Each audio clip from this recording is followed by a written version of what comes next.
Now, you may have Googled the term, is there a housing bubble, right? And clearly, this is the question that many people have on their minds. Now, whether you're a homeowner, an investor, you're getting ready to retire, or you're a renter, this crazy housing market, you're either a winner or you're hating. Do you agree?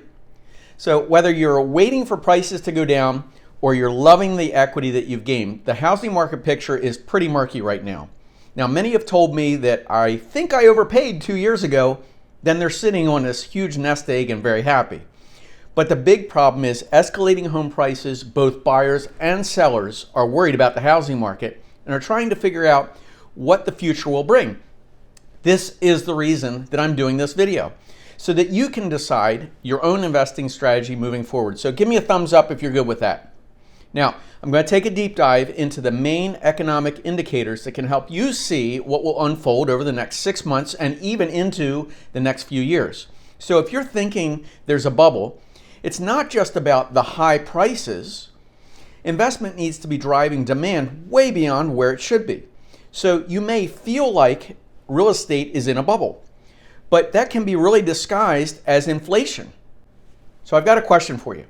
How much did houses cost back in the 1960s? Did prices go up? How much did houses cost in the 70s? How much did they cost in the 80s, in the 90s? Did prices go up?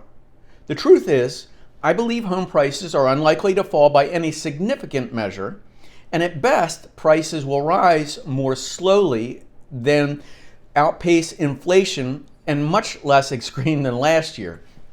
But it's worth keeping in mind that historically speaking, housing bubbles have usually been very rare. And what may feel common is because we all lived through one recently.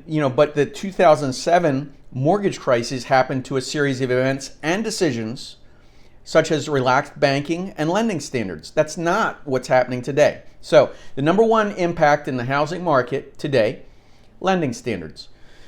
Lenders have been unscrupulous of who they lend to.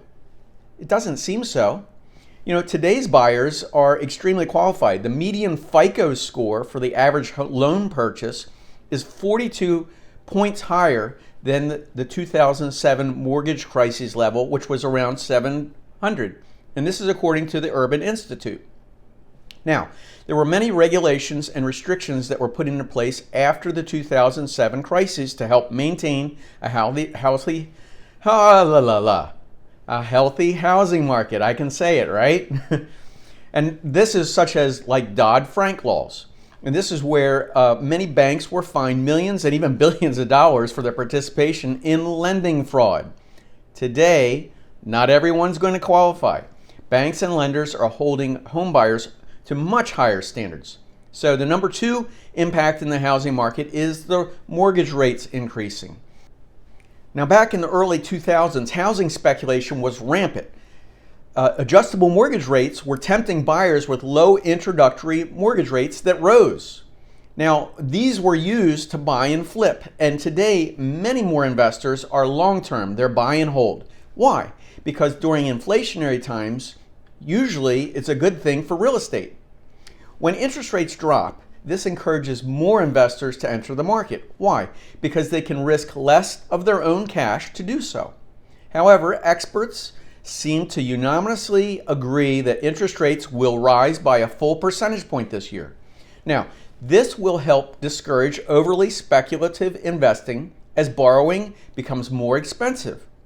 This is going to help stave off some of the possibility of a bubble. Number three impact in the housing market is the equity. During the housing market collapse of 2007 was partly because consumers had almost no equity in their homes. People were buying homes with no money down, no money a month, right? You heard all these crazy things. And it was risky mortgages that required little proof and buyers who could actually afford them. So when the housing market was good, it was easy to simply turn around and sell your house if things didn't work out for you. But once the market dipped back then, many people discovered that their loans were worth more than the homes themselves. They did not have any equity. And since they had almost no equity in their homes, this meant that they couldn't afford to sell without going into debt. Making foreclosure or short sales one of the only options. So today, don't hate on homeowners. Today, the average homeowner has over $150,000 worth of equity in their home. This is an all-time high. The number 3 impact on the housing market is supply. Now, leading up to the 2007 mortgage crash, new home construction outpaced demand, which contributed to home prices dropping. Since then, however, home construction has lagged far behind, failing to keep up with the growing population. Now, according to the National Home Association of Builders, the U.S. went from averaging between 9 and 11 million housing starts per decade throughout the 1960s to 2000 to just under $7 million homes built during the 2010s. Now, increasing building regulations, the rising price of lumber, materials, labor, lingering hesitation due to the crash all contributed to this. So as homes became more expensive and to build, they wanted to build luxury homes rather than starter homes. While the construction industry may have hit a recovery point, almost 1 million homes were built last year, it will take years for supply and demand to balance out still. The number 4 impact in the housing market is the big question. Will home prices drop in 2022? Now, I've talked to many experts in multiple real estate markets throughout the country, and while some areas are hotter than others, there's 3 trends that are remaining very clear. Number 1, demand is high and supply is low. Number 2, millennials and Gen Z are coming of age. This is placing more emphasis on owning homes as they form new households. And number 3, the momentum from baby boomers and retirees moving south remains strong. This is the coiled spring of baby boomers who are leaving their jobs, and many of them have retired and gainfully been employed all their entire life. You've heard me say this. They own a house outright. They have some assets. They're looking to move to a brand new home or even buy a second home. This really puts more pressure on first-time home buyers who are challenged to find a home. Now, here in Myrtle Beach, South Carolina, and for that point, much of the South, these areas are poised for unprecedented growth this next decade. Meanwhile, the latest data from Zillow shows that the number of homes for sale in the U.S. dropped below 1 million this past December. Now, that doesn't sound like much, but by comparison, before this crazy bidding wars of 2021, there was an additional 220,000 plus homes per year. Now, demand has yet to decrease. There's actually even less inventory. And we're still seeing buyers waive inspections, go all in with their offers, go over appraised value. And we've been seeing this all year and it hasn't let up. So when can we expect home prices to drop, right? Or at least, when will they stop rising so rapidly? Here's my guess. We will continue to see inflation. As long as we have inflation, prices will continue. However, we'll see less market balance between buyers and sellers until these shifts actually happen. A, home construction continues to increase and will meet demand and or new technologies. B, like prefab home manufacturing, can decrease the cost of production. And or C, cities will lower taxes or alter their outdated zoning laws to better accommodate growing populations. And or D, baby boomers who own much of the U.S. housing stock begin out-aging their homes. All of these things have a potential to greatly impact the housing market, but none of them are happening overnight. We don't know what the average mortgage rate will look like in 5 years, but we do have a major impact. All of those things will have a major impact on the demand as well. So if you're planning on buying a home, you shouldn't delay, and here's why: because it's a lifestyle change. If it's something that's happening in your life, it's about your life. The clock is ticking.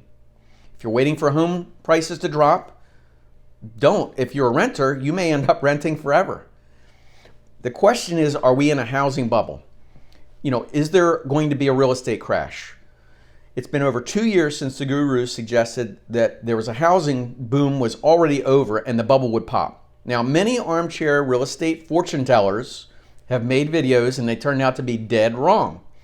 And many have been watching YouTube videos and listening to The Boy Who Cried Wolf and yelling winter's coming for the last 3 years. All the while the exact opposite was happening. There was no foreclosures, prices didn't go down.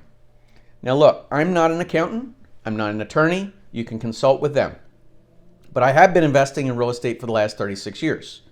There are many advantages to real estate and other investments that don't give the same returns. There's advantages like tax benefits, depreciation on paper to have a loss and then carry it over to your earned income, appreciation, and of course, real estate is a hard tangible asset and usually goes very well with inflationary times. So, this is just one reason for over the years the affluent have used real estate as a hedge against inflation. So if you own a home already and prices are rising and you're gaining equity, you already know that you're winning. Now listen, I said in the beginning, you're either winning or you're hating. So there's plenty of people out there that don't own and are wishing for prices to drop, but it's up to you to understand all of the key factors in this information to help you avoid the pitfalls that are costly. So I hope this information helps you navigate this challenging market. If you have questions or thoughts, comment below. I really want to hear what's happening in your life. And if you're buying here in Myrtle Beach or beyond, give us a call, pick up the phone. We're here to help. We're answer your questions. But thank you guys so much for being here, and I'll see you in the next video. Take care.